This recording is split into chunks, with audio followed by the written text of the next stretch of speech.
Mais, mais c'est Soraya? Salut PPC, je suis ravie de te croiser au hasard en sortant de la gare. Et Henri aussi. Ah bah tiens, il y a Henri, tiens, ça va la forme? Très bien, toujours Bon. la forme. Écoute, on regarde le sourire parce qu'on n'a pas de raison de ne pas l'avoir. D'accord, bah c'est génial. Henri, tu vas nous expliquer en 7 points et en moins de 7 minutes Ça. comment... Ça. Arrêtez de c'est faire quoi, la gueule. ça Je sais pas, d'accord, je sais pas. C'est Ah, Droupy. ça c'est Mais c'est Droupy. Droupy, mais Ouais. non. Mais oui. On l'aime bien, mais pas oui. trop. ici. Voilà. Pas Je suis assez. heureux. Allez, c'est parti. Je suis heureux. Salut Soraya. À bientôt. Hein. Salut. Donc cette vidéo est dédiée à tous ceux qui se disent « Ah, j'ai pas de chance de la vie, je suis malheureux et je serai toujours malheureux. Oui. Donc, en fait, ils sont... bah, voilà mon vestiaire qui arrive là. Pose-le par terre là. Bon. Alors, ils sont pessimistes de nature, tu sais. Ils prennent pas la vie du bon côté. À chaque fois qu'ils ont un truc, ils se disent ben non, j'y arriverai jamais. Alors, l'idée de cette vidéo, c'est de ne pas faire comme Droupy, hein, et de finalement trouver des points pour sortir de l'ornière du pessimisme et du malheur. Voilà. Ok. Alors, c'est pas facile, mais bon, voilà quand même quelques points, 7 points. Alors, le premier point, c'est que, en fait, on dit souvent que c'est le passé qui conditionne le futur. Pas vraiment, parce que d'abord, c'est pas gravé dans le marbre, et vous avez le pouvoir de changer votre futur. C'est vous qui tenez votre destin en main. Ouais. Alors, c'est pas si facile, mais bon, vous pouvez y arriver. Voilà. Et même après des mauvaises expériences, bon, il y a un psy que tu connais forcément, c'est Boris Cyrulnik. Il lui est arrivé des tas de trucs, des malheurs et tout, et il a inventé le concept de la résilience qui permet, en fait, après des malheurs terribles, d'être quelqu'un de bien avec beaucoup de bonheur. Voilà. Deuxième point, c'est que vous êtes maître de votre destin. Vous tenez votre destin en main.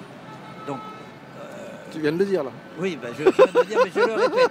Et si vous désirez le bonheur, vous le pouvez. C'est ça. La décision est en vous. Ok. Hein, bon. Très bien. Et alors, surtout, n'attirez pas le malheur en disant en permanence « j'ai pas de chance, je suis malheureuse, il m'arrive jamais de bonnes expériences ». Non, parce que qu'est-ce qui se passe? Il y a une loi que tu connais certainement, une loi physique qui s'appelle la loi d'attraction. Tu penses qu'il va t'arriver des crasses, ben les crasses arrivent. Tu penses qu'il va t'arriver des bonnes choses, les bonnes choses arrivent. Donc pensez plutôt à des bonnes choses qu'à des mauvaises choses. Pensons positif, ça Pensons n'attirera que positif. du bon. Positif et en l'occurrence bonheur. Ok, c'est la fête. Alors, et aussi accueillez l'idée que vous pouvez être heureux. Si ton idée, tu ne l'extirpes pas de ton crâne, de ton âme, ben, tu seras toujours malheureux. À un moment donné, il faut dire, moi aussi, je mérite d'être heureux. J'ai le droit au bonheur. J'ai le droit au bonheur. D'ailleurs, tu sais ce qu'on va faire, PPC? On va le mettre dans la Constitution, on va faire une pétition. C'est un nouveau thème, c'est un nouveau point de la Constitution, c'est le droit au bonheur. Oh, c'est beau. Qu'est-ce que tu en penses? C'est bien ça. Ah, On va oui. en parler à notre président. Qui? Bah, tu sais, le gouvernement. Ah oui, ça. d'accord. Alors, et en fait, quand vous regardez vers le passé, tu te dis, ah oui, mais j'ai raté tel truc, tel machin, mais peut-être que, d'abord, les erreurs peuvent être positives parce que tu en tires parti pour le futur, puis peut-être qu'à la limite, votre jugement n'était pas le bon à l'époque, c'était pas une erreur, bah, c'était comme ça, voilà, donc ne vous accrochez pas à ces erreurs qui vous collent un peu comme le Non, puis scotch. après le droit au bonheur, il faut reconnaître le droit à l'erreur, et comme ça, avec ça, Voilà, on progresse. c'est comme le chewing-gum sous la chaussure, bon, à un moment donné, il faut l'enlever parce que sinon ça colle. Changer de pompe, quoi. Voilà. Alors,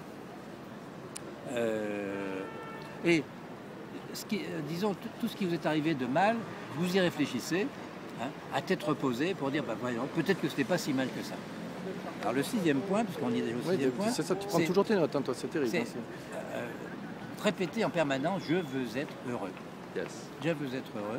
Bon, et vous allez le devenir. Alors là, il y a un truc que j'ai déjà dit dans d'autres circonstances, c'est que vous allez écrire sur un papier, je veux être heureux. Voilà, comme cette dame là, tu vois, qui passe. Très heureuse, très heureuse. Qui rigole. Donc, vous écrivez sur un papier, je veux être heureux. Par exemple, une phrase qui vous porte, ce papier, vous allez le scotcher ou dans la salle de bain. Toujours sur le miroir de la salle de bain. Et vous enlevez tous les post-it qui disent il faut que j'achète du dentifrice, il faut que j'aille faire les courses, etc. Je veux être heureux en vous brossant les dents, en vous maquillant, etc. Tu te maquilles. Souriez. Et vous verrez, vous serez heureuse. Et alors, il y a quelqu'un qui ne va pas nous contredire, c'est le fameux Monsieur Coué, la méthode Coué. Je dis je suis heureux et je deviens heureux. Voilà. Qu'est-ce que tu en penses? Ça s'appelle de l'autosuggestion. De l'autosuggestion. Ah, c'est ça. merci de me le souffler. C'est magnifique.